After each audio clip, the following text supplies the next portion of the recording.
বেলাল আজান দেবেন না, বেলাল কসম খেয়েছেন, কিন্তু কারণবশত কসম ভাঙা যায়, তার কাফারা আছে। আমাদের মেয়েদের তো কসমের আর হিসাব নেই, দিন রাত কসম খেয়ে যাচ্ছে, কিন্তু একটা কসম খেলে সেই কসম পূরণ না করলে 3টে রোজা রাখতে হয়, আর তা নাহলে 10টা প্রতি খাওয়াবে। এরা সকাল থেকে সন্ধ্যা পর্যন্ত 1000টা কসম খাচ্ছে, বলে আল্লাহর কসম তুই বাড়ি আসি তোর পেটাবো, ছেলেরে বলে দিলেন কদিন ছেলে বাড়ি আসলে মানলো না, তোর মেরেই ফেললো, আল্লাহর কসম কেটে বলছে। ছেলে কি মেরে ফেলতে পারে কেউ? কিন্তু কসম খেয়ে কসমের বোঝাটা ঘাড়ে পড়ে রইল, 3টে রোজা রাখতে হবে। তো বেলাল কসম খেয়েছেন, কিন্তু বেলাল কসম ভাঙবেন না সবাই জানেন। সবাই মিলে হযরত হাসান হোসেনকে যুক্তি করে বলেছেন যে হাসান হোসেন, আমরা বললে বেলাল শুনবে না, তোমরা বললে তোমার নানা মহব্বতে বেলাল আজান দেবেন, কসম ভাঙলেও কসমের কাফারা আদায় করবে।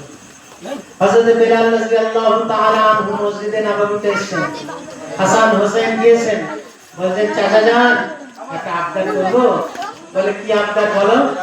বলে চাচা যান আজকে মিনারে একটা আজান দিতে হবে।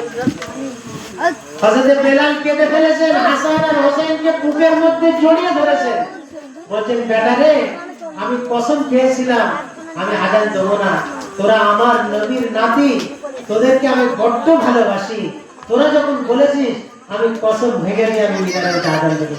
হযরত বেলাল উঠে আজান, তাহলে দেখুন সাহাবারা আমার নবীর নাতি দুটোরে কতটা ভালোবাসতেন, কলিজার মধ্যে জড়িয়ে নিয়ে বললেন আজান দেবো। আজান দিতে উঠেছেন, বেলালের আজানের আওয়াজ যেই শুরু হয়েছে, যেন সেই নবীর যুগের স্মৃতি সবার মধ্যে ভেসে উঠেছে, সব মদিনা রাস্তায় সব পার হয়ে পড়েছে বেলালের আজান শুনবে। বেলাল আজান শুরু করেছেন, আল্লাহু আকবার আল্লাহু আকবার। সেই নবীর যুগের আজান, সেই বেলালের কণ্ঠস্বর সারা মদিনা কেঁপে উঠেছে। বেলাল আবার আজান শুরু করেছেন, আল্লাহু আকবার আল্লাহু আকবার, আশহাদু আন লা ইলাহা ইল্লাল্লাহ, আশহাদু আন লা ইলাহা ইল্লাল্লাহ,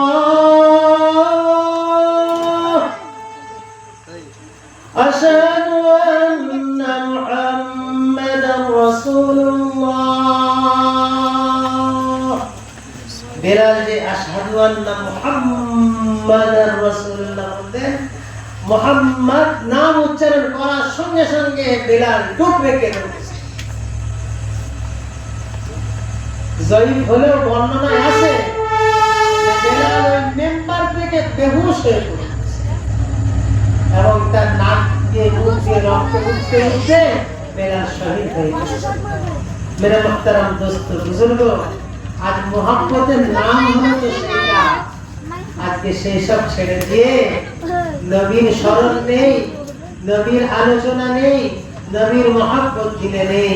আমার নবী কত মহব্বত করে উম্মতের জন্য সাজ দিয়েছেন, পোশাক দিয়েছেন, ড্রেস দিয়েছেন, লেবাস দিয়েছেন।